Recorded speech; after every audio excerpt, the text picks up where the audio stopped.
আসসালামু আলাইকুম রহমতুল্লাহ। আমি মোহাম্মদ মাসুদুল হক। আমি জয়পাট সদর থেকে আসছি, জয়পাট জেলা। আমি ফিজিক্সে ভৌত বিজ্ঞানে ভাইবা দিলাম। আলহামদুলিল্লাহ পরীক্ষা খুবই ভালো হয়েছে। ভাইবাতে তেমন কিছু প্রশ্ন করে নাই, খুব সহজ প্রশ্ন করেছে। 9-10 এর বই থেকে প্রশ্ন করা হয়েছে।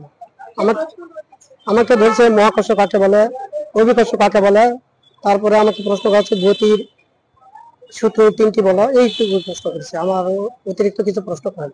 রাসেল মিয়া, আমি বগুড়া জেলা থেকে এসেছি এবং আমি আজ ভৌত বিজ্ঞানের পরীক্ষা দিলাম।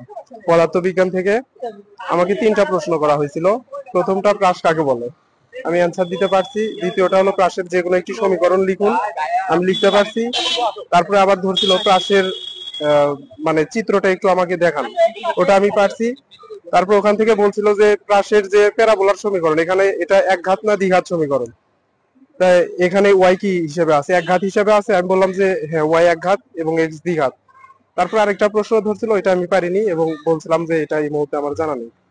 এই বলে বললো যে আপনাকে ধন্যবাদ, তো আসতে পারেন। আমি চলে আসলাম, সালাম দিয়ে এই পর্যন্ত। আমার নাম মোহাম্মদ শিহাব ইসলাম। আমি বগুড়া জেলা থেকে আসছি।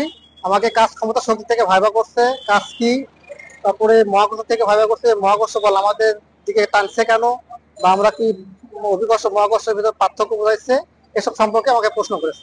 আমি আফিল মাহমুদ, আমি গাইবান্ধা জেলা থেকে আসছি।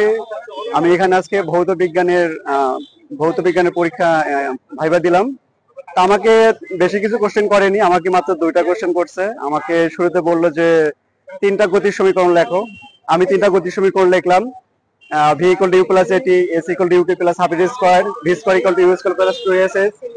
তখন আমাকে বলা হলো যে এস এবং হচ্ছে ইউটির সমীকরণ কি মানে একই হবে। আমি বললাম হ্যাঁ একই হবে, দুটা এস ইকুয়াল টু বিটি যেহেতু একই হবে। তারপর ধন্যবাদ দিয়ে আমাকে বাজাতে হলো। আমি মোহাম্মদ সিরাজ রাজি, আমি আসছি বরিশাল থেকে। আমার ভাইবা ছিল সহকারী শিক্ষক পদার্থ বিজ্ঞান। আমি ভাইবা করে যাওয়ার পর প্রথমে জিজ্ঞেস করছে মাস্টার্স কমপ্লিট কিনা, বলছে জি স্যার। এরপর বলছে যে ভরবেগের সংরক্ষণ সূত্রটি বলুন, বলেছি। তারপর বলছে ভরবেগ কাকে বলে বলুন, বলেছি। বলছে ভরবেগের মাত্রা সমীকরণ কি, বলেছি। তারপর বলছে 1 নিউটন বল কাকে বলে, সেটাও বলেছি। তারপর বলছে ধন্যবাদ, আপনি আসতে পারেন। এরপর চলে আসছি।